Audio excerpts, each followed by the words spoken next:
Chapter 1. The wreckage sea had no mercy for widows. Elena Cortez clung to the splintered remains of the fishing boat, her arms wrapped around her 2 children, as the cold Atlantic tried to drag them under. 8-year-old Sofia whimpered against her chest, and 10-year-old Miguel had gone terrifyingly silent, his small fingers white-knuckled on the wood. The storm had passed an hour ago, leaving them adrift in the pre-dawn darkness, with nothing but stars and the vast, indifferent ocean. She'd lost Ricardo 3 months ago to the fever, lost their home 2 weeks later when his debts came due. The boat, their last hope, had been old, borrowed, barely seaworthy. She'd thought if she could just reach the fishing grounds, if she could just provide, they might survive. Now even that fragile dream was sinking beneath black water. "Mama," Sofia whispered, her voice cracking. "I'm cold." Elena pressed her lips to her daughter's wet hair, tasting salt and fear. "I know, mi amor. I know." She didn't tell them what she'd realized 10 minutes ago, that the current was pulling them away from the shipping lanes.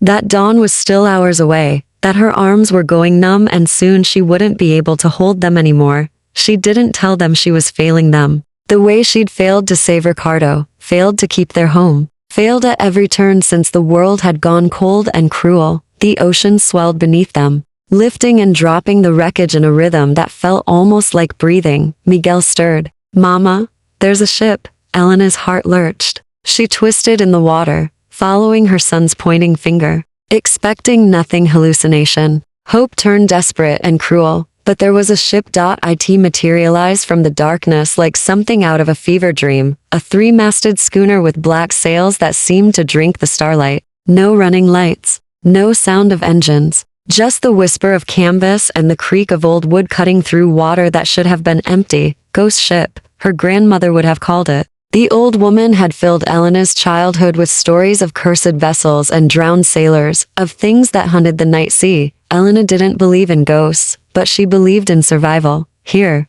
Her voice cracked, raw from salt and exhaustion. "Help us, please." The ship changed course with impossible grace, turning toward them without any visible crew on deck. Elena's stomach tightened with instinct older than logic, the prey sense that warned of predators. But she tightened her grip on her children and kept calling. What choice did she have? Drown, or take her chances with whatever sailed a ship with black sails and no lights? The schooner drew alongside them, close enough that Elena could read the name painted in silver script along the bow, La Perdici N. The damnation. Of course it was. A rope ladder unfurled over the side, hitting the water with a soft splash. Still no crew, no voices. Just that eerie, perfect silence, broken only by the lap of waves against the hull. "Miguel," Elena said, her voice steady despite the terror crawling up her spine. "You're going to climb first. Don't look down. Don't stop." But now, her son, bless him, obeyed. He grabbed the ladder with shaking hands and began to climb, his small body swaying with each swell. Sofia cried harder, sensing the danger in her mother's tone, if not the words. When Miguel's feet disappeared over the rail, Elena wrapped Sofia against her chest with one arm and began her own ascent. The rope cut into her palm. Her waterlogged skirts dragged at her legs. She climbed anyway, because the alternative was death, and she'd already buried too much. She crested the rail and tumbled onto the deck with Sofia still clutched tight. Miguel rushed to her, and for one moment, she let herself feel the relief of having them both alive, both here. "Both, you're bleeding." The voice came from everywhere and nowhere, smooth as velvet and cold as the sea. Elena's head snapped up, instinctively pushing her children behind her. A man stood at the quarterdeck rail, or something that were the shape of a man. He was tall and lean, dressed in old-fashioned clothes that might have been elegant to centuries ago, a long coat with tarnished silver buttons, a shirt open at the throat, dark hair pulled back from a face too beautiful to be entirely human. Even in the darkness, she could see his eyes, pale, almost colorless, fixed on her with an intensity that made her feel pinned like a butterfly to velvet. "Your hand," he said, descending the stairs with movements too fluid to precise. "The rope cut you."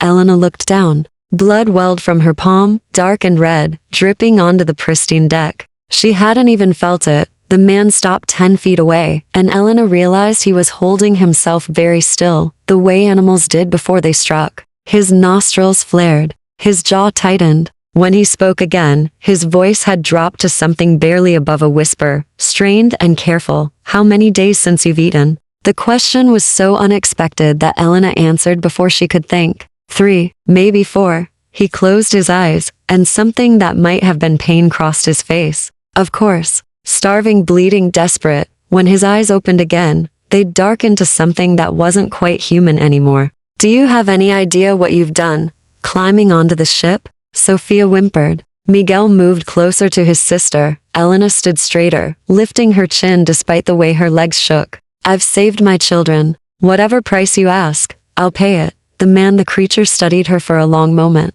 Then he smiled, and it was the saddest thing Elena had ever seen. The sea always sends me the wounded ones, he murmured. Come aboard, widow. Welcome to La Perdición. He turned away, his coat sweeping behind him like dark wings. We sail at dawn. If you're still here when the sun rises, you won't be able to leave. Why not? He paused at the cabin door, glancing back over his shoulder. In the starlight, his face looked ancient and tired and impossibly lonely, because by then, you'll have seen what I am. And I don't let witnesses walk away. The door closed behind him with a soft, final click. Elena stood on the deck of a ghost ship with her children pressed against her sides and blood still dripping from her hand, and knew with bone-deep certainty that she'd just traded one kind of drowning for another. But her children were breathing, and sometimes, that was the only choice that mattered. Chapter 2.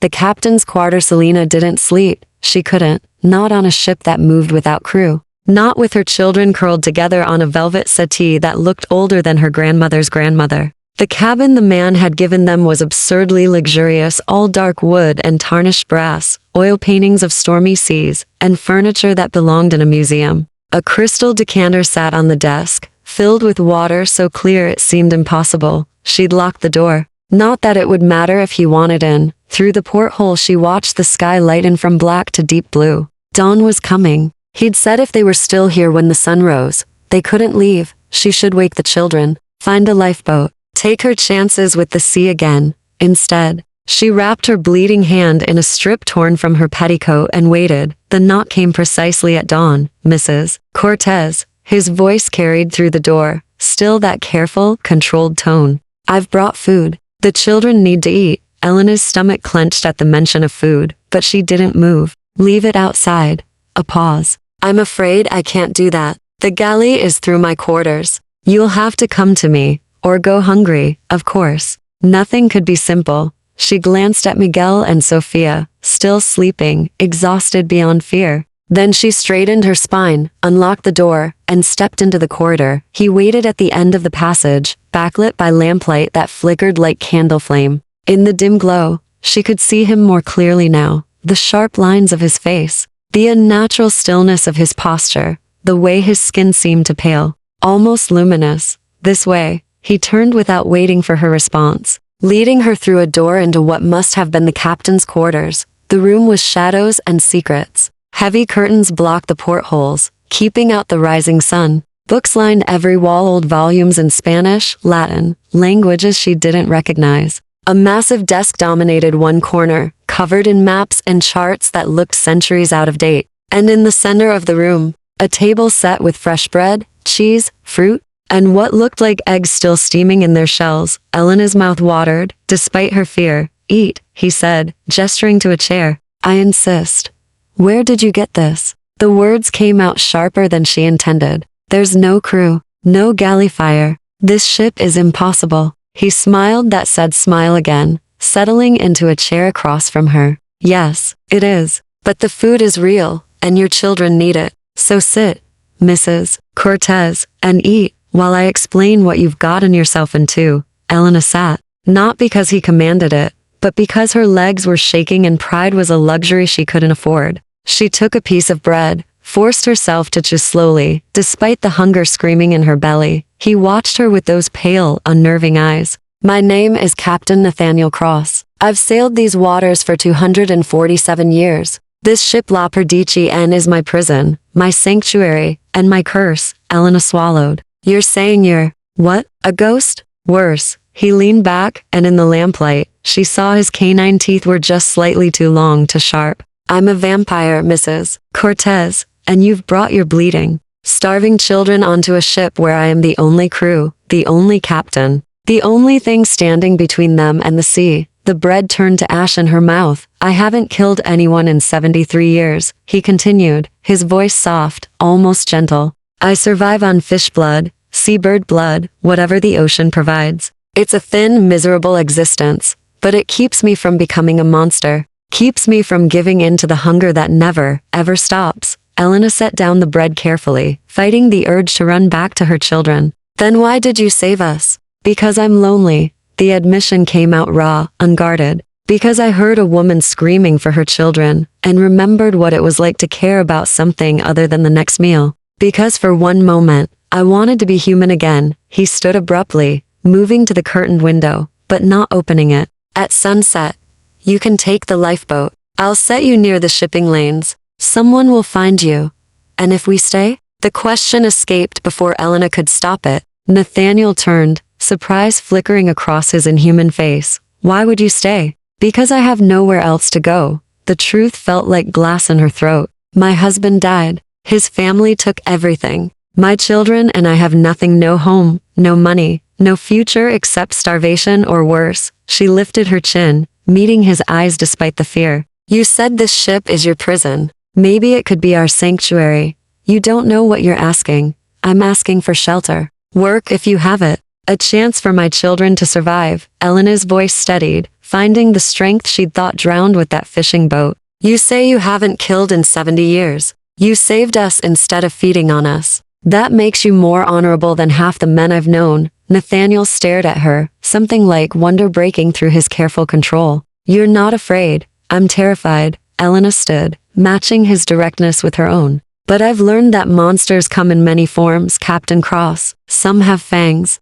Some have marriage licenses. Some steal homes from widows and leave children to starve. She moved closer, just a step. I'll take my chances with the monster who admits what he is. For a long moment, silence stretched between them, heavy with possibility, with danger, with something neither of them could name. Then Nathaniel exhaled, and it sounded like surrender. There are rules. If you stay, you and the children keep to the guest quarters during the day. I sleep then true sleep, death-like, vulnerable. You don't enter my cabin. You don't open those curtains. Agreed. I feed at night. Not on you. Never on you. But you'll see me drain fish until the deck runs red. It's not pleasant. I've cleaned my share of fish, Captain. His lips twitched, almost a real smile. And the third rule, if I ever lose control, if you ever see me look at your children with hunger instead of humanity, you take that dagger on my desk and you put it through my heart. Do you understand? Elena glanced at the blade, silver, etched with symbols she didn't recognize. An ancient thing, heavy with purpose. I understand. Then welcome aboard La Perdici and Mrs. Cortez. Nathaniel moved back to the table, picking up a plate. Take this to your children. Let them eat. Let them rest. Tonight, I'll teach you how to sail a ghost ship. Elena took the plate, their fingers brushing for just a moment. His skin was cold as seawater but steady. Captain? Yes? Thank you. For saving us. He looked at her, then really looked, like he was seeing something he'd lost long ago. Thank you for not running when you learned what I was. She left him standing in his curtained darkness, carrying food to her sleeping children, and tried not to think about how his loneliness had echoed in her chest like a mirror of her own. Outside the porthole, the sun finished rising on a world that thought she'd drowned. Maybe she had. Maybe they all had. But drowning, Elena was learning, sometimes meant learning to breathe underwater. Chapter 3. Blood and Moonlight. Elena learned quickly that a vampire's ship followed no natural laws, the sails filled with wind that didn't exist. The wheel turned itself when Nathaniel wasn't at the helm. The maps in his quarters showed coastlines that shifted when she looked away, as if the ship existed slightly outside the world she knew. And at night, when Nathaniel emerged from his death sleep, the vessel came alive with whispers she couldn't quite hear. Your son has good instincts, he said 3 nights later, watching Miguel coil a rope with careful precision. He learns fast. Elena stood beside him at the rail, close enough to feel the unnatural cold that surrounded him like a second skin. He wants to impress you. Why? Because you saved us. Because he hasn't had a man to look up to since his father died. She glanced at Nathaniel's profile, sharp and pale as carved marble. Because you're teaching him things his father never could. Nathaniel's jaw tightened. His father was human. That makes him better than me by default. His father drank away our savings and left us with nothing but debts. The bitterness surprised her with its sharpness. Being human doesn't make someone good, Captain. He turned to look at her then, and in his pale eyes she saw something ancient and wounded. You defend your husband's memory poorly. I defend the truth. Elena wrapped her shawl tighter against the night wind. Ricardo was weak, kind sometimes, but weak when it mattered. I loved him once. I mourned him. But I won't lie about who he was. Honesty like that will get you hurt. I'm already hurt. At least this way I'm not lying about it. Nathaniel studied her for a long moment, and Elena forced herself not to look away. She'd noticed. He did this, watched people like he was trying to remember what being human felt like.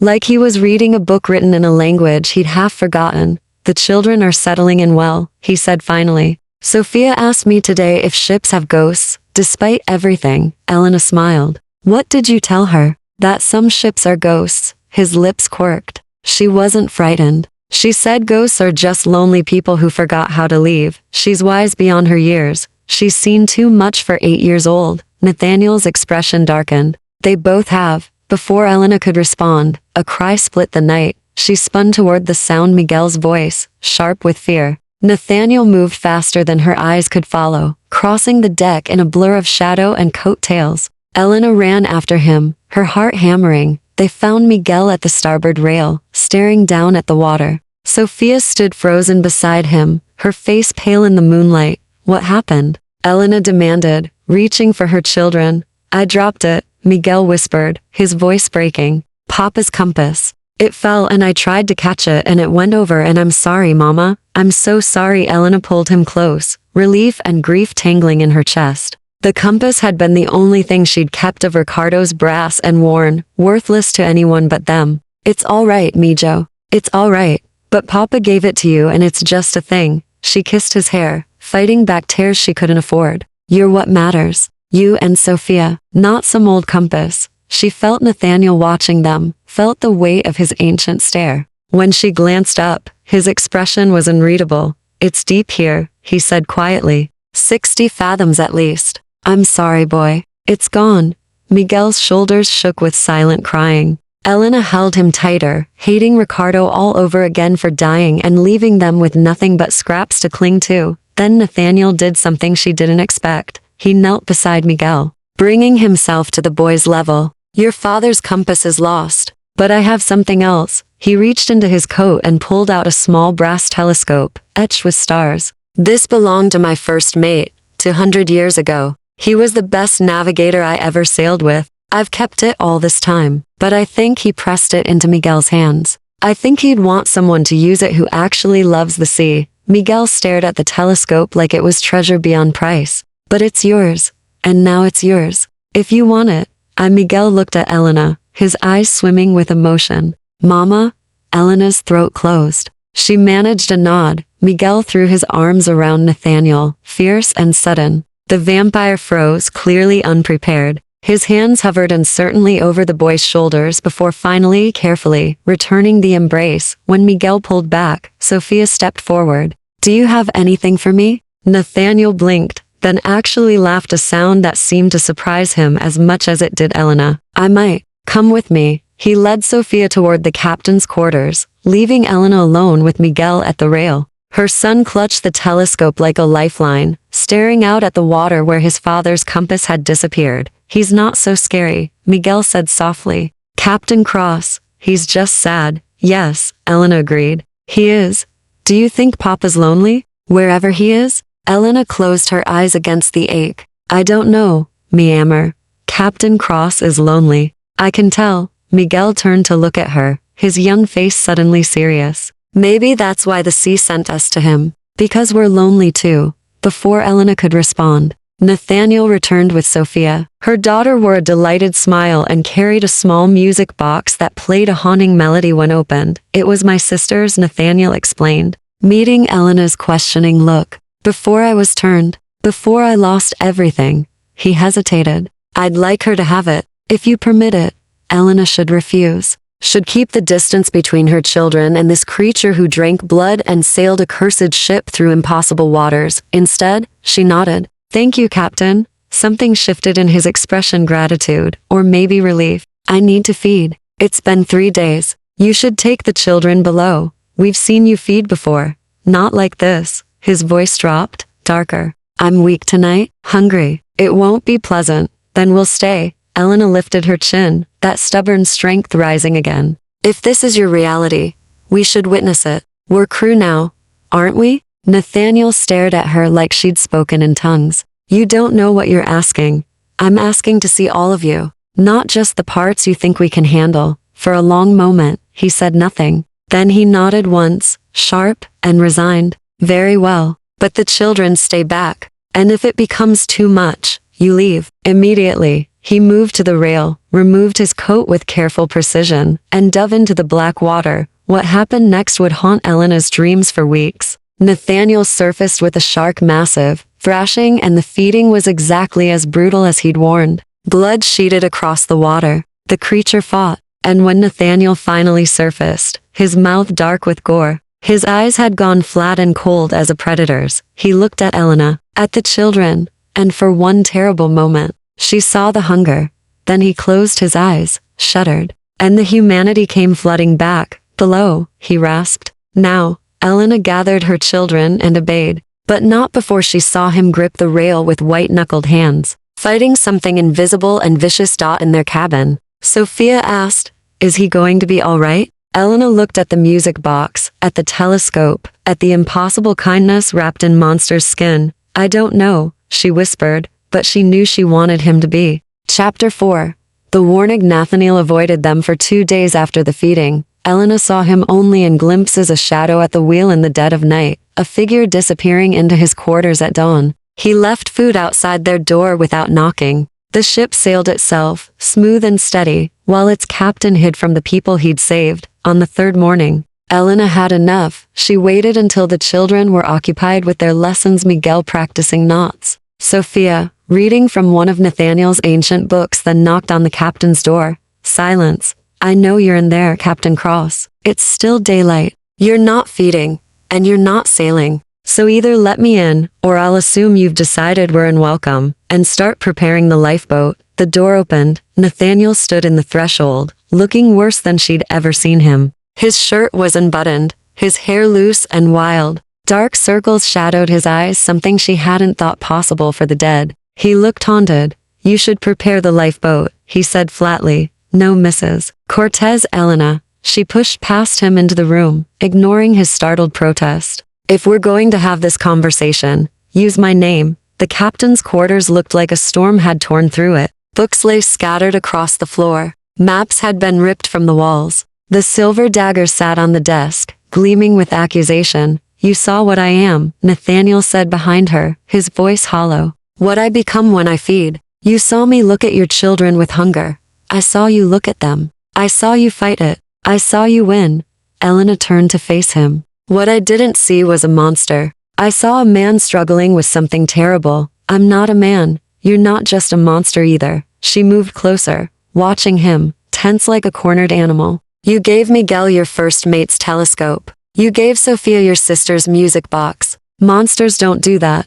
Monsters do all sorts of things to lure prey closer. Then why warn us away?" Elena challenged. "Why hide from us for 2 days? Why look like you haven't slept?" She stopped, realizing. Can you sleep? Really? Sleep? Or is it just that death state during the day? Nathaniel's expression cracked just slightly. "I dream sometimes. Nightmares, mostly. The people I killed before I learned control. The life I lost." He looked away. "Lately I've been dreaming about your children's blood. How it would taste. How easy it would be."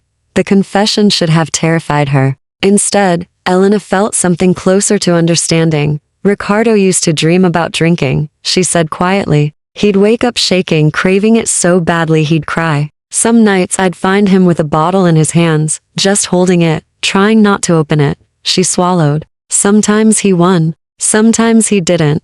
But the fact that he fought, that mattered. Your husband's addiction didn't make him want to murder his children. No, it just made him slowly destroy our lives instead." Elena closed the distance between them until she stood close enough to see the flecks of darker color in his pale eyes. "You're fighting something worse than drink, Captain. Fighting it alone, for centuries. That takes strength I can't even imagine." It takes cowardice. His voice turned bitter. A brave man would have ended it long ago. Walked into the sun. Let the sea take him. Instead, I cling to this cursed existence because I'm too afraid of what comes after. That's not cowardice. That's survival. It's selfish. So is breathing. So is eating. So is every moment I fight to keep my children alive. Elena reached out slowly, giving him time to move away. When he didn't, she placed her hand on his chest, over where his heart should beat. The flesh was cold and still as stone. You saved us because you're lonely. Because you wanted to feel human again. That's not selfishness, Nathaniel. That's hope. He stared at her hand like it was something alien and precious. You shouldn't touch me. Why not? Because I want you to. The admission came out raw. I want you to keep touching me. I want to remember what warmth feels like. And that wanting makes me dangerous. Elena didn't pull away. You're dangerous whether I touch you or not. At least this way. You're dangerous and honest. Elena? Her name on his lips sounded like prayer and warning combined. I watched you from the moment you climbed aboard. Watched you care for your children. Watched you be brave when you had every reason to break. I told myself it was just fascination. A temporary distraction from the hunger. And now? Now I'm starting to care whether you live or die. Starting to want things I haven't wanted into centuries. His hand came up, hovering near hers, but not quite touching. That's when I become most dangerous. When I care. Because caring makes you vulnerable. Because I've killed everyone I ever cared about. The words fell like stones. My sister, my crew, my first mate, the man whose telescope I gave your son. I turned feral 73 years ago. Lost myself to the hunger. When I came back to myself, they were all dead. All of them. Drained dry on this very deck. Elena's breath caught, but she didn't let go. What stopped you? The sun. I was going to walk into it. End the nightmare. Nathaniel's eyes were distant, lost in memory. But then I heard whales singing. Miles away. Beyond human hearing. And I thought if I could just survive on fish blood, on animal blood, maybe I could atone. Maybe I could become something other than a monster. And have you? I don't know. He finally let his hand cover hers, cold fingers pressing against warm flesh. But when I'm with you, I want to believe I could be. A knock interrupted them, sharp and urgent. Mama? Miguel's voice frightened. There's another ship. Nathaniel and Elena moved simultaneously, racing for the deck. When they emerged into the fading afternoon light, Nathaniel staying carefully in the shadows, Elena saw what had alarmed her son, on the horizon. A ship approached with blood-red sails. Nathaniel went very still, the way predators did before they struck. No, what is it? The Crimson Court. His voice had gone flat, emotionless. They're vampire hunters. Or they were. Before they decided becoming monsters was more efficient than killing them. He turned to Elena, and his face was terrible in its calm. Get the children to the cabin. Lock the door. Don't come out, no matter what you hear. Nathaniel, this is what I warned you about, Elena. This is why you should have taken the lifeboat. He gripped her shoulders, urgent. They'll kill me if they can. Enslave me, if they can't. And if they find out I'm sheltering humans, they'll do worse to you. So hide, please. The ship with red sails drew closer, cutting through the water with predatory speed. Elena looked at her children, then at Nathaniel, and made a choice. We stay. We fight. You can't fight vampires. Then teach me how. She lifted her chin, stubborn as the sea. You said I was crew. Prove it. For one moment, Nathaniel just stared at her. Then something fierce and grateful blazed in his eyes. All right, he said. But if I tell you to run, you run. Understood? Understood. He moved to the weapons locker, pulling out a crossbow and a quiver of bolts tipped with silver. Stay behind me. Don't let them see you unless necessary. And Elena? Yes? Thank you. For not running when you should. The ship with crimson sails pulled alongside them, and a voice called out across the water, honey sweet and terrible. Well, well. Captain Cross, we've been looking for you. Chapter 5. The Crimson Court woman who stepped onto La Perdici and wore a crimson gown that matched her sails and moved like smoke given form. Her hair was black as midnight, her skin pale as Nathaniel's, but where he carried the weight of centuries was sorrow. She wore it like a crown, Lady Morgana. Nathaniel's voice was carefully neutral. You're far from your hunting grounds, and you're far from anywhere at all, darling. She glided across the deck, 3 male vampires flanking her like attack dogs. Her eyes swept the ship, pausing on the children's toys left scattered near the Mas Miguel's rope, Sophia's book. How quaint. You've been collecting strays. Elena stepped from the shadows, positioning herself between Morgana and her children. The vampire's gaze snapped to her, sharp and assessing. A widow, Morgana purred, tilting her head. Recent. By the grief you wear. And starving. By the look of you. Tell me, little human, has our lonely captain been treating you well? He saved our lives. Elena's voice came out steadier than she felt. That's more than most of your kind would do. Morgana laughed, a sound like breaking glass. My kind? We're all predators here, darling. The only difference is I don't pretend otherwise. She moved closer, circling Elena like a shark. Cross has always been sentimental. It's why the houses cast him out. Too weak to embrace what we are. I wasn't cast out. Nathaniel moved subtly, placing himself within striking distance. I left. There's a difference. You fled. After slaughtering your entire crew in a feeding frenzy, Morgana's smile was cruel. Don't rewrite history, Cross. We all know what you are beneath that noble facade. Elena saw Nathaniel flinch, saw the shame cross his face. Before she could think, words tumbled out. People change, even vampires apparently. Do they? Morgana stopped circling,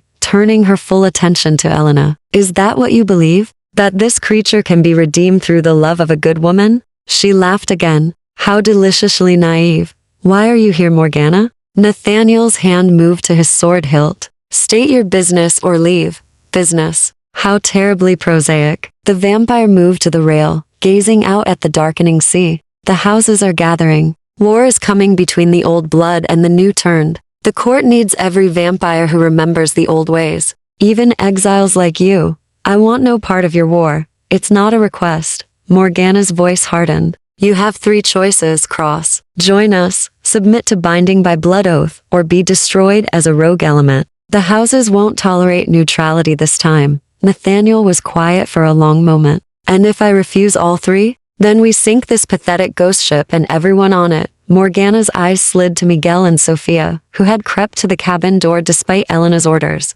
Including the children. Such tender vessels. It's been decades since I tasted youth that pure. Elena's blood turned to ice. She felt Nathaniel coil beside her, felt the violence gathering in him like a storm. Touch them, he said softly. And I'll show you the monster the house has cast out. Empty threats from an empty vampire. But Morgana stepped back slightly, her guards tensing. You feed on fish, Cross. You're weak, soft. You couldn't stop us if you tried. Try me. The words hung in the air like drawn blades. For a moment, Elena thought the night would explode into violence, vampires moving too fast to see, blood on the deck, her children screaming. Then one of Morgana's guards spoke. My lady, the dawn approaches. Morgana glanced east, where the sky was beginning to pale. Her expression soured. It seems we're out of time. Lucky for you, Cross. She moved toward the rail, her guards following. You have until the next new moon. 3 weeks. After that, the court comes for you. All of you. She paused at the rail, looking back over her shoulder. A word of advice, widow. When he loses control again, and he will run. Run far and run fast. Because the man you think you're saving doesn't exist. There's only the monster, patient and hungry, waiting for the moment you trust him enough to let your guard down. Then she was gone, stepping off the deck and onto her own ship with inhuman grace. The vessel with crimson sails pulled away, disappearing into the pre-dawn darkness faster than wind should allow. Nathaniel stood motionless until it vanished completely. Then his shoulders sagged, and he looked suddenly, terribly old. She's right, he said quietly. You should run. No, Elena's voice surprised her with its firmness. Elena, no, she moved to him, close enough to see the anguish in his eyes. 3 weeks? That gives us time to plan. To prepare. Prepare for what? I can't fight the entire court. I can barely control myself around your children. He turned away, gripping the rail. This is exactly what I feared. I put you in danger just by letting you stay. We were already in danger. Starving is danger. Drowning is danger. Elena placed her hand on his arm, feeling him shudder at the contact. At least this way, we have a chance. You have a chance if you take the lifeboat. If you let me draw them away while you escape. And go where? The question came out sharper than intended. Back to a world that has nothing for us? Back to the people who let my husband's debts fall on a widow and orphans. She moved around him, forcing him to meet her eyes. You said you were lonely, so are we. You said you wanted to feel human again. We want to feel safe. Maybe we can give each other what we need. I need blood, Elena. I need to hunt and kill. That's what I am. Then hunt, kill, fight for us. She gripped his coat, pulling him closer. You said you've been surviving for 73 years on scraps, atoning for what you did. Maybe it's time to stop just surviving. Maybe it's time to actually live. Nathaniel stared at her like she was something impossible and precious. You're asking me to risk everything. To fight a war I can't win. I'm asking you to let us fight with you. You don't have to be alone anymore, Nathaniel. None of us do. Behind them, Miguel spoke up, his young voice clear in the dawn light. Captain Cross saved us. Now we save him. Right, Mama? Sophia nodded, clutching her music box. We're crew. Crew, don't abandon ship. Nathaniel looked at them, at Elena's stubborn determination, at Miguel's fierce loyalty, at Sophia's innocent certainty, and something broke in his expression. Or maybe something healed. 3 weeks, he said finally. We use them wisely. I teach you everything I know about vampires,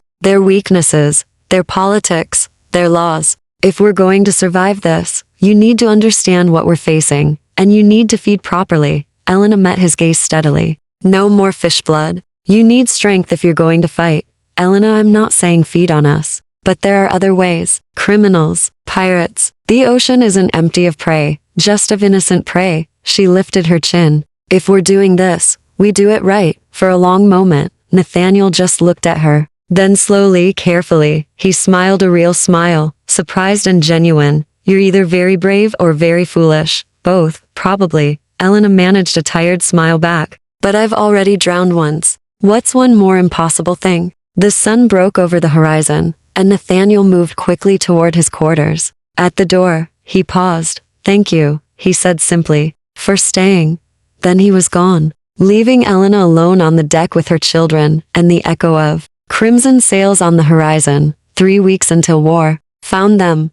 3 weeks to turn a lonely vampire and a desperate widow into something strong enough to survive. It would have to be enough. Chapter 6. Lessons in Blood. The training began that night. Elena stood on the deck while Nathaniel circled her, moving with the predatory grace that still made her pulse quicken. Miguel and Sophia watched from the cabin doorway, under strict orders not to interfere. The first rule of surviving vampires, Nathaniel said, is understanding we're not all the same. The Crimson Court is made up of old blood vampires turned before the modern age, when the houses still ruled openly. He stopped in front of her. We're stronger, faster, and bound by ancient laws most new turn don't even know exist. What kind of laws? Blood laws. The oldest? He held up one finger. First, a vampire cannot enter a home uninvited. The threshold is sacred. It's why ships are dangerous. They're neither land nor home, existing in between. Elena filed that away. What else? Second,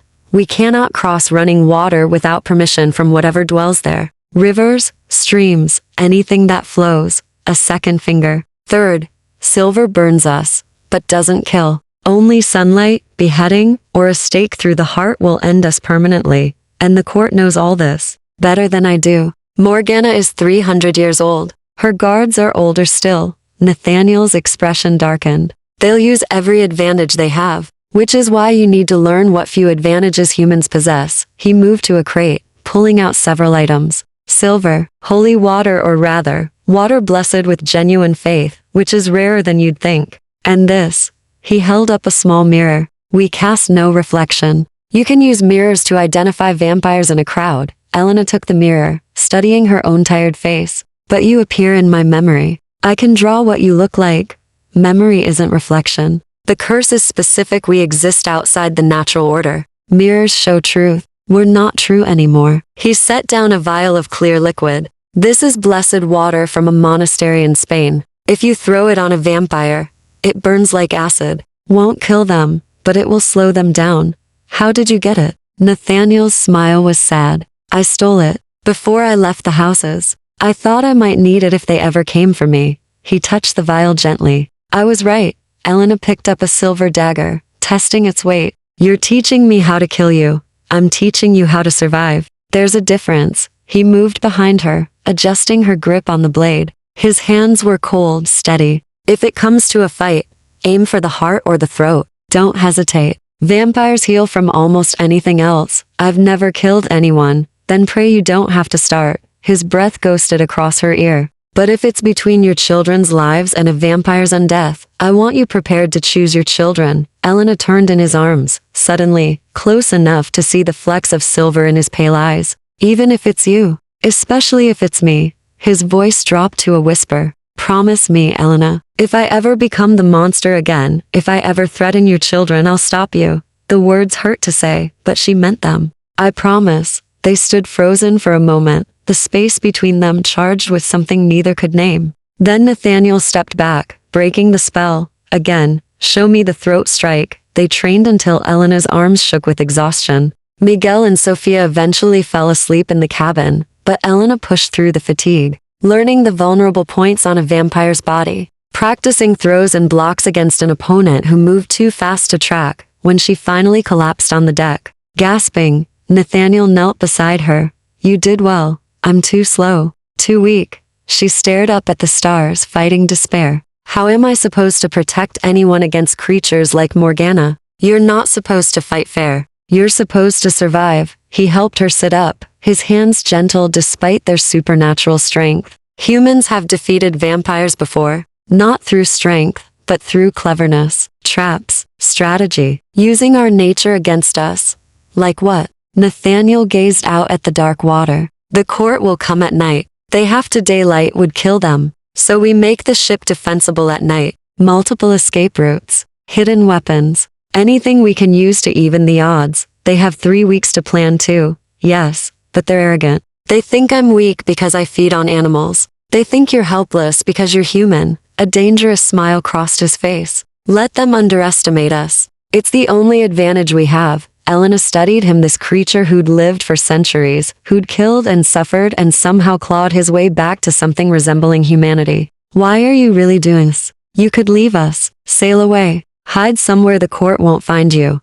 I could. He didn't look at her. I probably should. But I'm tired of running, tired of being alone, tired of existing without living. Finally, he met her eyes. You asked me to fight for something. For the first time in 73 years, I have something worth fighting for. The confession hung between them, heavy with meaning. Elena's heart hammered against her ribs, not from fear this time, but something far more dangerous. Nathaniel, don't. He stood abruptly, putting distance between them. Don't say whatever you're about to say. Not yet. Not when I still smell your blood every time you stand close. Not when I dream about tasting it every time I sleep. I wasn't going to say anything foolish, weren't you? He turned back, and his eyes had gone dark, hungry. Because I was going to tell you that I haven't wanted to touch someone in 200 years. That watching you be brave and stubborn and alive makes me remember what it felt like to be human. That I'd burn the entire Crimson Court to ash if it meant keeping you safe. Elena's breath caught. Nathaniel, but I can't say those things. Because saying them makes them real. And making them real means having something to lose. His voice cracked. I've lost everything before. I can't, I won't. She crossed the deck in 3 strides and kissed him. His lips were cold, motionless with shock. For one terrible moment, Elena thought she'd made a catastrophic mistake. Then his hands came up to frame her face, careful, as if she might shatter. And he kissed her back with 2 centuries of loneliness and longing. When they finally broke apart, both breathing hard, or rather, Elena breathing, while Nathaniel simply stared, the world felt irrevocably changed. That was foolish. He whispered, yes, dangerous, yes, I could hurt you, kill you, drain you dry without meaning to. I know. Elena touched his face, feeling the inhuman coldness beneath her palm. But I'm tired of being afraid, tired of just surviving. You said you wanted to live again. So do I. Nathaniel closed his eyes, leaning into her touch like a man dying of thirst. 3 weeks isn't enough time. Then we make it enough. He pulled her close, holding her against his still chest as if she were the only real thing in a world of ghosts. Above them, the stars wheeled in ancient patterns. Around them, the sea whispered secrets neither could understand, and somewhere in the darkness, the Crimson Court prepared for war. Chapter 7. The hunt. Nathaniel fed properly for the first time in decades. On the 5th night, Elena stood at the rail beside him, watching the horizon for signs of prey. Miguel and Sophia slept below, exhausted from the day's lessons in knots and navigation. The sea was calm, almost too calm, as if holding its breath. There, Nathaniel said softly, pointing to a ship running dark on the southern horizon. Pirates? I can smell the blood from here, rum-soaked, violent. Men who've killed for less than gold. Elena studied the distant vessel. Are you certain? I'm certain. His jaw tightened. I can hear their thoughts if I concentrate. Cruel thoughts. They're hunting a merchant vessel, planning to murder the crew and take the cargo. He glanced at her. You can still say no? I can survive on fish blood a while longer. No, Elena's voice was firm. You need strength. And if they're killers, she swallowed. Then maybe this is justice. Justice. Nathaniel's laugh was bitter. Is that what we're calling it? What would you call it? Survival, murder, necessary evil. He turned to face her fully. Don't romanticize what I'm about to do, Elena. It's not heroic. It's feeding. It's taking lives to preserve my own. Lives that would take innocent lives themselves, perhaps. Or perhaps I'm just looking for excuses to justify the monster. He touched her face, gentle despite the hunger darkening his eyes. Stay here. Don't follow. What happens next, you don't need to witness it. I watched you feed on a shark. I can handle this. A shark doesn't scream. His voice dropped. A shark doesn't beg. Doesn't call for mothers or gods or mercy. If you come with me, you'll hear things that will haunt your dreams. Are you prepared for that? Elena met his gaze steadily. We're in this together. That means the darkness too. For a long moment, Nathaniel simply stared at her. Then he nodded once, sharp and resigned. Very well. But you stay in the boat. You don't set foot on their deck. Understood? Understood. They lowered the small rowboat in silence. Nathaniel rowed with inhuman strength, cutting through the water faster than any human could manage. As they drew closer, Elena heard rough voices, cruel laughter. The sound of men who feared nothing because they'd never met anything more dangerous than themselves. They were about to. Nathaniel secured the boat to the pirate ship's hull, hidden in shadow. Remember, stay here, no matter what you hear. Then he climbed the side faster than her eyes could follow, and disappeared over the rail. The screaming started 30 seconds later. Elena gripped the sides of the rowboat, forcing herself to stay seated, even as every instinct screamed to cover her ears. Nathaniel had been right. This was different from the shark. The shark had fought with animal desperation. These men fought with human terror, begging in Spanish and Portuguese, crying out for mercy that wouldn't come. She heard Nathaniel to not words but sounds. Feral growls, the wet tear of flesh, the crack of breaking bone. This wasn't the careful, controlled man who taught Miguel knots and gave Sofia music boxes. This was the predator, ancient and unstoppable, doing what nature designed him to do. The screams cut off one by one, then silence. Elena waited, her heart hammering, wondering if he'd return at all, or if the monster would simply sail away in his stolen ship, leaving her adrift with the memory of what she'd enabled. A shadow appeared at the rail. Nathaniel descended slowly, moving like a man underwater. In the moonlight, Elena saw the blood dark and slick across his mouth, his throat, soaking into his shirt. His eyes were wild, unfocused, still lost in the hunt. He dropped into the rowboat, and Elena forced herself not to recoil. Nathaniel, her voice was steady despite her fear. Come back. It's over. He stared at her like he didn't recognize her face. Blood dripped from his chin. His chest heaved with breaths he didn't need, pure instinct from a life centuries dead. Nathaniel, she reached out slowly, placing her hand over his heart. I'm here, Elena. Remember? We're going back to the children, to Miguel and Sofia. They're waiting for us. Something flickered in his eyes, recognition, or the ghost of it. I killed them. His voice was rough, barely human. All of them. Drained them. Left bodies on the deck like broken dolls. I know. Doesn't that terrify you? Yes. Elena kept her hand steady against his chest. But I'm not leaving. You should. He grabbed her wrist, not hard enough to hurt, but firm enough to make his point. I can still taste them. Still want more. Your blood sings to me, Elena. Every heartbeat. Every breath. It would be so easy to, but you won't. She moved closer. Close enough to smell the copper-sweet scent of blood. Close enough to see the war raging behind his eyes. Because you're stronger than the hunger. Because you came back. Because you always come back.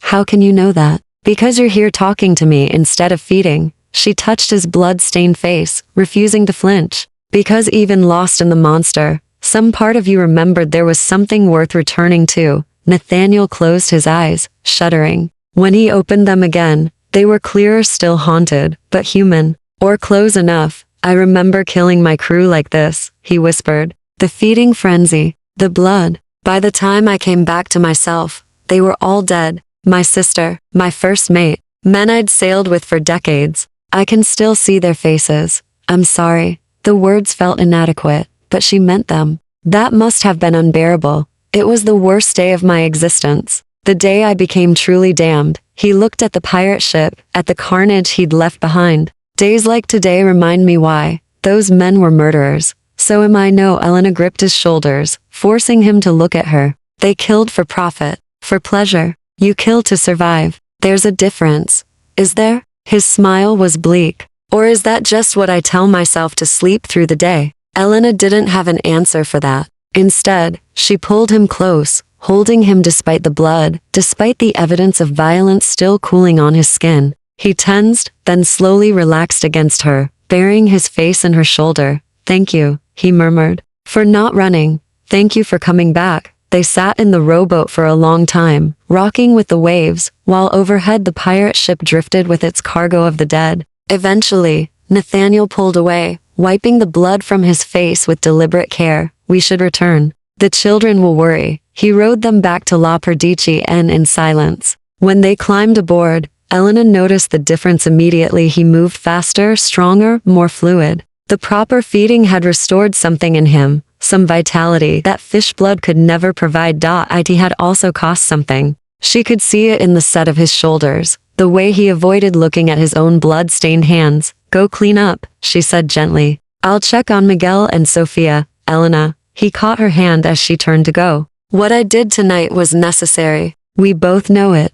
She squeezed his fingers. Rest, Nathaniel. We have 2 more weeks. Tomorrow, we keep preparing. He nodded slowly, then disappeared into his quarters. Elena checked on her children, both sleeping soundly, innocent and safe, then stood alone on the deck watching the stars. Behind her, the pirate ship began to sink, pulled down by whatever currents or fates governed cursed waters. She'd just helped a vampire commit murder, and she'd do it again if it meant keeping her children alive. The realization should have horrified her. Instead, it felt like acceptance of the world they lived in, of the choices they had to make, of the man-shaped monster who'd become something dangerously close to salvation. 2 weeks until war, 2 weeks to transform fear into strength. It would have to be enough. Chapter 8.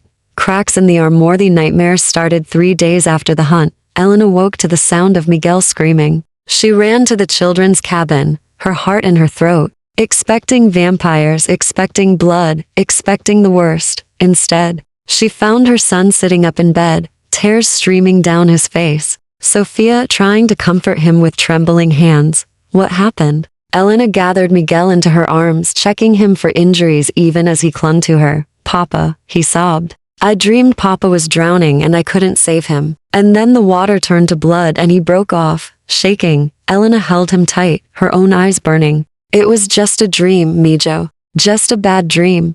But it felt real. Miguel's voice cracked. And I'm scared, Mama. I'm scared the court will come, and Captain Cross will die like Papa, and we'll be alone again. And we won't be alone. Elena cupped his face, willing him to believe her. We have each other. We have the captain. We're stronger than we've ever been.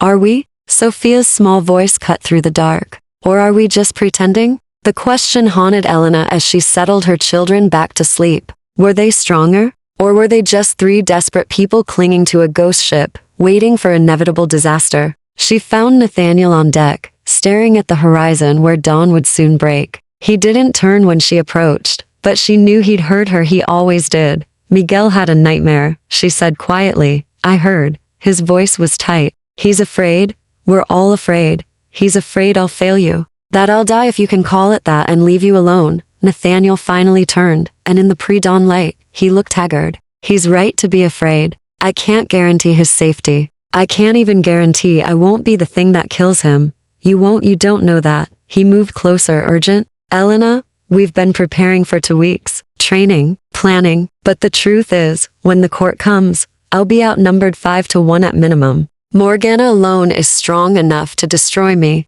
Add her guards, add whatever other vampires she brings. He trailed off, the mathematics of death clear in his silence. So what are you saying? We should give up? I'm saying maybe I was selfish to let you stay. Maybe the kind thing would have been to force you into that lifeboat, to let you hate me and live, rather than trust me and die. Elena stared at him, feeling something crack in her chest. Is that what you want? For us to leave? I want you to survive. That's not what I asked. Nathaniel's composure shattered. He grabbed her shoulders, not rough, but desperate. No, God help me, no. I want you here. I want Miguel teaching me knots I learned centuries ago like they're new. I want Sophia reading my books and falling asleep with her head on my charts. I want you looking at me like I'm something more than a monster, like I could be. He stopped, releasing her abruptly. But what I want doesn't matter. Your safety matters. My safety? Elena's voice rose, anger sparking. You think I was safe before? Starving on a fishing boat in a storm? Watching my children waste away because I had no way to feed them. At least here, we have a chance. At least here, we're fighting for something. You're fighting for a dead man walking. You're not dead. The words burst out before she could stop them. You're more alive than anyone I've known. You're brave and lonely and trying so hard to be good despite everything telling you you're damned. That's not dead, Nathaniel. That's human. I'm not human. But his voice wavered. I can't be what you need me to be. I need you to be exactly what you are. Elena closed the distance, placing her hand over his silent heart. Flaws and fangs and all, he covered her hand with his, pressing it harder against his chest, like he wanted to feel warmth through his cold flesh. The court will come for me. When they do, they'll try to break me, torture me, bind me with blood oaths that will turn me into their weapon. And if they can't break me, they'll use you. Use the children. They'll hurt you to hurt me. Then we don't let them take you. Elena knows. She gripped his coat, holding him in place. You taught me to fight, taught me vampire weaknesses, taught me how to survive. Now trust me to use those lessons. Trust that I'm strong enough to stand beside you. I do trust you. That's the problem. His hand came up to cup her face, thumb brushing her cheekbone. I trust you so much that I'm terrified of watching you die. Then don't watch. Fight. Fight until there's nothing left to fight with. And if we lose, her voice caught. If we lose, at least we'll lose together. Nathaniel stared at her like she was sun breaking through storm clouds, impossible and precious. Then he kissed her, not the desperate kiss from before, but something tender and aching and full of everything he couldn't say. When they finally broke apart, both shaking, the sky had started to lighten. I have to go, he murmured, pressing his forehead to hers. Dawn's coming. I know. Elena, he hesitated. If something happens to me, if the court takes me or breaks me, or turns me into something worse than I already am, it won't. But if it does, his eyes were fierce. You take the children and you run. You don't look back. You don't try to save me. Promise me. Elena wanted to argue, to refuse, to tell him she'd never abandon him. But she saw the desperation in his face, the need for this one assurance. I promise, she whispered. It was a lie. They both knew it. But sometimes lies were kinder than truth. Nathaniel kissed her once more, quick, almost chased, then fled to his quarters as sunlight crept over the horizon. Elena stood alone on the deck, feeling the ghost of his cold lips on hers, and wondered if she'd just made a promise to a dead man or a lie to herself. Below deck, Miguel stirred. She heard him call for her, voice small with lingering fear. Coming, Mijo, she called back, pushing away her doubts. They had 1 week left. 7 days to shore up their defenses, to prepare for war, to transform a ghost ship and its broken crew into something strong enough to survive the Crimson Court. It should have felt impossible. Instead, as Elena went to comfort her son, as she heard Sophia wake and join them, as she felt the ship creak beneath her feet, with Nathaniel sleeping his death sleep below, it felt almost like hope, fragile, foolish hope, but hope nonetheless. Chapter 9.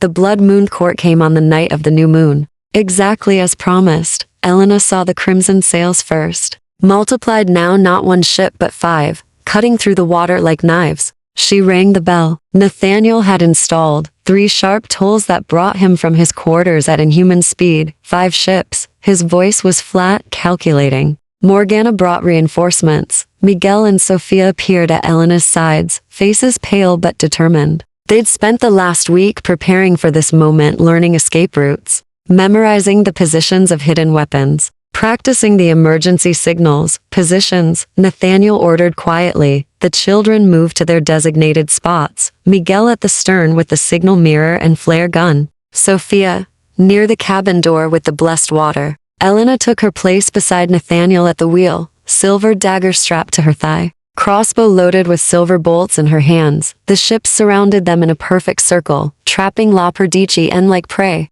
Elena's heart hammered as vampires began appearing on the decks, dozens of them, pale faces gleaming in the starlight. More than Nathaniel had anticipated. Far more. Morgana stood at the prow of the lead vessel, resplendent in black silk. Captain Cross, your time is up. Surrender yourself, and we'll make your binding quick. Resist, and we'll make it last centuries. Nathaniel's hand tightened on the wheel. You'll have to take me first. Oh, darling. Morgana's smile was cruel. We will, she gestured, and vampires began leaping from ship to ship, landing on La Perdicien's deck with predatory grace. 10, 15, 20 too many to count. Too fast to track. Nathaniel moved. He became a blur of violence, tearing through vampires with centuries of skill and the desperate strength of a man protecting what he loved. Elena fired the crossbow, watched a vampire scream as silver pierced his shoulder, reloaded, fired again. Miguel's flare lit up the night,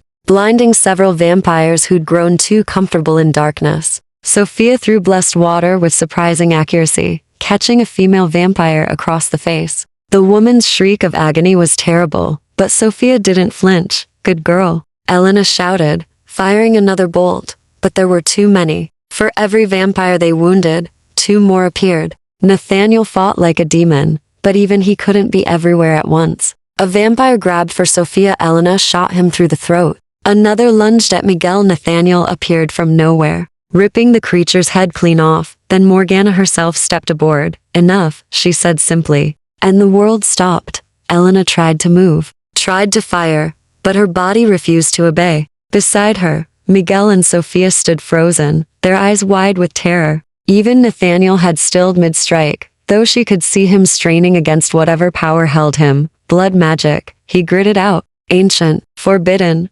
Nothing's forbidden in war, darling. Morgana approached Nathaniel slowly, savoring his helplessness. The houses gave you a choice. You refused. Now you belong to us. She produced a ceremonial blade, its edge gleaming with dried blood. This is a binding knife. One cut, one oath, and you'll be mine forever. You'll fight for the court, kill for the court, betray everyone you love for the court. Her eyes slid to Elena, starting with them. No, Nathaniel's voice was raw with desperation. Please, take me, bind me, but let them go. Let them go? Morgana laughed. Oh, Cross, you still don't understand. We're not just binding you, we're breaking you. She gestured to her guards. Bring the children here. 2 vampires moved toward Miguel and Sophia. Elena screamed inside her frozen body, fighting the magic with everything she had. Her fingers twitched barely, but enough. Whatever spell Morgana had cast was weakening. Spread too thin across too many victims, the vampires reached for her children, and Elena broke free. She fired the crossbow point blank into the nearest vampire's chest. Silver through the heart, he disintegrated into ash. She dropped the bow, grabbed her dagger, and drove it into the second vampire's throat. Not enough to kill, but enough to make him stagger back. Run. She screamed at her children. The spell shattered completely. Miguel grabbed Sophia's hand and bolted for the emergency ladder. Nathaniel exploded into motion, tearing through vampires to reach Elena. He grabbed her, pulling her behind him as Morgana's face twisted with rage. Kill them, the vampire queen snarled. Kill them all.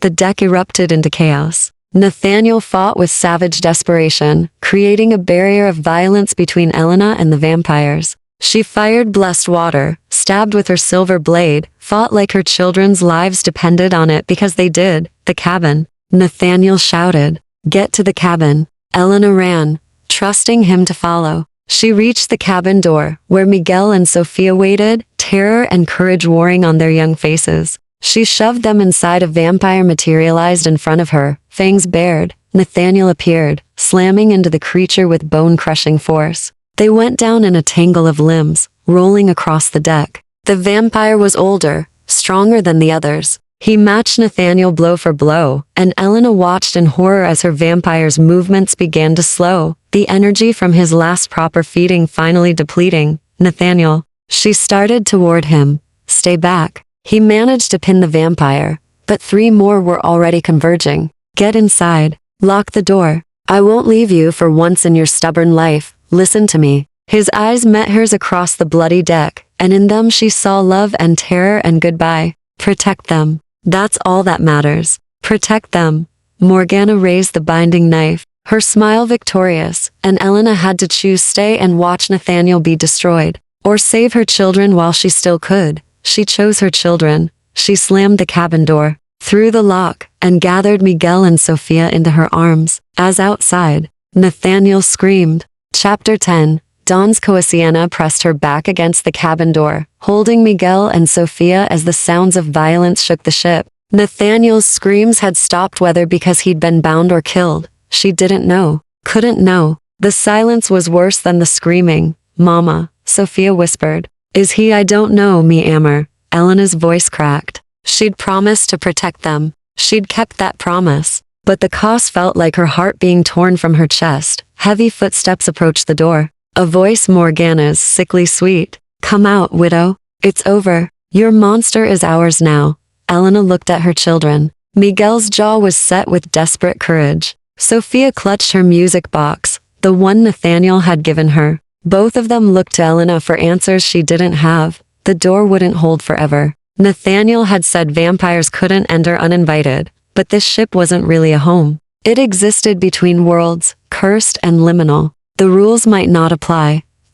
There had to be something. Her eyes fell on the porthole, small, barely large enough for the children, but perhaps large enough. Miguel. She kept her voice steady. The emergency rope. Can you reach the lifeboat from that window? Her son's eyes widened with understanding. Yes, but Mama, you're going to take Sofia. You're going to climb down, get in that boat, and row away as fast as you can. She gripped his shoulders. The current will take you toward the shipping lanes. Someone will find you by morning. What about you? Sofia's voice trembled. What about Captain Cross? The door shuddered under a heavy blow. Morgana laughed. The lock won't hold much longer, darling. Elena pulled her children close, memorizing their faces. I'm going to buy you time. And then I'm going to save Nathaniel. You can't fight them alone. I don't have to fight. I just have to be brave enough for one choice. She kissed Miguel's forehead, then Sofia's. I love you both. More than anything. Remember that. Mama, no go. Now. She shoved them toward the porthole. Don't look back. Don't stop. Survive. That's all I ask. Miguel's face crumpled, but he obeyed. He boosted Sofia through the narrow opening first, then followed. Elena watched until she saw them reach the lifeboat. Saw Miguel begin to row with desperate strength. Only then did she turn to face the door. The lock shattered. Morgana entered with 4 vampire guards, her smile triumphant. Behind them, Elena glimpsed Nathaniel bound with silver chains, blood streaming from dozens of wounds, his eyes wild with rage and despair. Where are the children? Morgana's smile faded. What have you done? Saved them. Elena lifted her chin. They're gone. You can't use them against him now. Nathaniel made a sound like a wounded animal. Elena, no, run. Please, I'm done running. She stepped forward, and Morgana's guards tensed. You wanted to break him by hurting us, but he's already hurt. You've already won. So let me make you an offer. You have nothing to offer, don't I? Elena pulled the silver dagger from her thigh, holding it steady despite her shaking hands. You need him bound and compliant, willing to serve the court. But if I die here, if he watches you kill me, he'll never serve willingly. He'll fight you every moment, break free eventually, hunt you across centuries. Morgana's eyes narrowed. You're bluffing. Am I? You said yourself he slaughtered his entire crew in a frenzy. What do you think he'll do to the people who murdered the woman he loves? Elena let that truth hang in the air, saw Nathaniel's eyes widen with recognition and anguish. So here's my offer. Let him go. Take me instead. Elena, don't. Nathaniel strained against his chains, the silver burning his flesh. Please, don't do this. Take me as your hostage. Elena addressed Morgana directly. Bind me with whatever oaths you want. I'll guarantee his cooperation. I'll be your leverage. Just let the children go. Let Nathaniel live free. Free? Morgana laughed. There's no freedom for vampires like Cross, only service or destruction. Then destroy me and see what happens. Elena raised the dagger to her own throat. See what he becomes when you take away the last thing keeping him human. The cabin fell silent except for Nathaniel's ragged breathing and the creak of the ship. Morgana studied Elena with predatory calculation, weighing options, assessing threats. Then the vampire queen smiled. You really do love him. How inconvenient. Morgana, please. Nathaniel's voice broke. I'll serve. I'll do whatever you want. Just let her live. Now that's more like it. Morgana approached Elena slowly. But I'm curious, widow. What makes you think death at my hands would be worse than what I could offer you? Immortality, power, centuries at your vampire's side, instead of one brief human lifetime. Elena's hand trembled. She hadn't considered that. Hadn't thought Morgana might offer the very thing she'd feared and wanted in equal measure. She doesn't want it, Nathaniel said desperately. Elena, tell her you don't want it. What if I do? The words escaped before Elena could stop them. She looked at Nathaniel, at the terror and hope warring in his face. What if I choose you? Choose this? Not as a hostage, not as leverage, but as a partner, forever. You don't know what you're saying. But his voice was thick with longing. The transformation is agony. The hunger never stops. You'd lose everything. I've already lost everything. My husband, my home, my entire life. Elena lowered the dagger. The only things I have left are my children's safety and you. If becoming a monster means protecting both, then maybe that's the choice I make. Outside, through the porthole, she saw dawn beginning to color the horizon. Miguel and Sophia would be far away by now, safe in the shipping lanes. Whatever happened next, they would survive. That was all that mattered. Morgana's eyes gleamed with dark amusement. Well then, it seems we have an agreement after all. She turned to her guards. Release Cross. Bring the widow. We're going home. Chapter 11. Immortal Daunt transformation happened at sunset on Morgana's ship. Elena lay on a silk-draped bed in a cabin far more luxurious than anything on La Perdici Inn, watching the last rays of sunlight fade through crimson curtains. Nathaniel sat beside her, his hand gripping hers with desperate tenderness, his face a mask of guilt and grief. You don't have to do this, he said for the 100th time. I'll find another way. I'll escape. Nathaniel. Elena touched his face, memorizing the sharp angles, the pale eyes, the expression of a man watching his salvation become his damnation. We're past other ways. Morgana won't let you go. She won't release me. This is the only path where we both survive. This isn't survival. It's surrender. No, Elena sat up, ignoring the guards stationed at the door. It's a choice. My choice. To stand beside you. To become what you are. To have centuries instead of decades. Centuries of hunger. Of darkness. Of being a monster. Centuries with you. She pulled him closer, forcing him to meet her eyes. I've thought about this every night since I kissed you. Wondered what it would mean to choose immortality. Wondered if I was strong enough, brave enough. She smiled, sad, but certain. My children are safe. That was always the most important thing. Everything else, this is for me. For us. Nathaniel's composure finally cracked. He pulled her into his arms, burying his face in her hair. I don't deserve you. I never have. Then spend the next century earning me. Elena pulled back, her smile turning wry. You'll have time. Morgana entered without knocking, her presence filling the cabin like smoke. Are we ready? The ritual must happen at twilight between life and death, day and night. The threshold moment. Elena's heart hammered, but she nodded. I'm ready. Then let's begin. Morgana produced the ceremonial blade, its edge gleaming. Captain Cross will perform the turning. I'll bind you both with blood oaths to ensure cooperation. Fair warning, widow, this will hurt more than anything you've ever experienced. Your body will die. Your heart will stop. You'll drown in agony and wake up starving. Still want to proceed? Elena looked at Nathaniel. At the man who'd saved her children, who'd fought his nature for 70 years, who'd taught her that monsters could choose to be more than their hungers. Yes. Then lie back. Cross, you know what to do. Nathaniel's hands shook as he positioned himself over Elena. I'm so sorry, he whispered. For all of this. For being too weak to protect you. For letting it come to this. Stop apologizing and kiss me one last time as a human. He did, tender and desperate and full of centuries of loneliness meeting one mortal woman's stubborn love. When he pulled back, his fangs had extended, razor sharp and terrifying. It'll be fast, he promised. I'll make it as fast as I can. I trust you. He struck. The pain was immediate and absolute. Elena felt his fangs pierce her throat, felt her blood rushing out in hot waves. Her body convulsed. Her heart raced, then stuttered, then began to slow. She tried to scream, but couldn't. Nathaniel's mouth was locked on her neck, drinking deep, draining her life away. She was drowning, suffocating, dying. Then his wrist appeared at her lips, bleeding from where he'd torn it open with his own fangs. Drink, he commanded, his voice rough with grief and guilt. Drink and come back to me. Elena drank. The blood tasted like copper and lightning, and something ancient beyond words. It burned going down, but she couldn't stop. Her body demanded it, needed it, died for it. She drank until Nathaniel pulled away, until her vision went black, until her heart gave one final, stuttering beat and stopped. Death came quietly, then came the awakening. Ellen opened her eyes to a world transformed. Colors were sharper, sounds clearer. She could hear heartbeats in the next cabin, smell blood on the wind from miles away. Her body felt powerful, dangerous, alive in ways it had never been, and she was starving. Elena, Nathaniel's voice, careful and cautious. Come back. Focus on my voice. Don't let the hunger take you. She turned to look at him and saw everything, every flicker of emotion, every ancient sorrow, every moment of hope and fear dancing across his face. He was beautiful and terrible in hers. I'm here, she managed, though her throat felt like broken glass. I'm still here.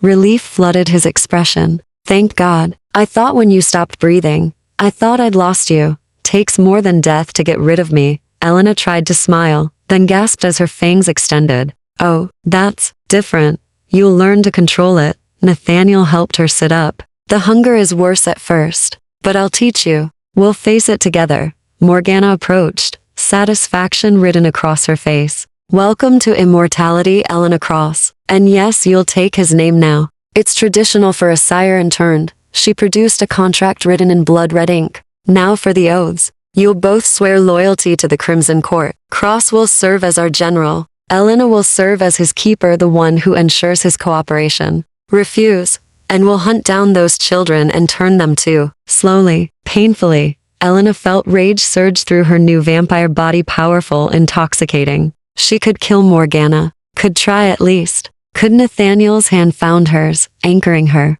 We'll swear, but I have one condition. You're hardly in a position to negotiate. The children remain free and protected. You put out word through all the houses Elena's son and daughter are under court protection. Untouchable, sacred. Any vampire who harms them answers to me. Morgana considered this. And in exchange, you get the most dangerous vampire in existence, fully committed to your cause. No rebellions, no escape attempts. Total loyalty. His eyes were hard as diamonds. As long as those children live and breathe freely, I'm yours. Deal. Morgana smiled. Sign the oath. Both of you. They signed. The blood oath burned like brands on their palms, binding them to the court, to each other, to centuries of service and survival. When it was done, Morgana swept from the cabin, leaving them alone. Elena sagged against Nathaniel, overwhelmed by everything, the transformation, the oath, the weight of immortality settling on her shoulders. What have we done? She whispered. What we had to. Nathaniel held her close. We've bought your children a lifetime of safety. We've bought ourselves eternity. And we've ensured that whatever comes next, we face it together. Together. Elena tested the word, finding truth in it. For how long? Forever, if you'll have me. She pulled back to look at him, this vampire who'd saved her, transformed her, bound himself to her across centuries. Forever seems like a good start. He kissed her then, vampire to vampire, equal to equal. And for the first time since climbing aboard that ghost ship, Elena felt something like peace. The war would come. The court would demand terrible things. The hunger would test them both. But they'd face it all side by side, to monsters choosing to be more than their nature. Two souls refusing to let darkness win. Somewhere on a distant shore, Miguel and Sofia would be found by fishermen. They'd be taken to a mission, given food and shelter, eventually reunited with distant relatives who'd care for them. They'd grow up with stories of their mother's bravery, their captain's sacrifice, and the night their family died at sea, they'd survive. That was all that mattered. And in the crimson-sailed ships of the court, two vampires began their forever, choosing love over loneliness, partnership over solitude. Hope over the endless dark. It would be enough. It had to be.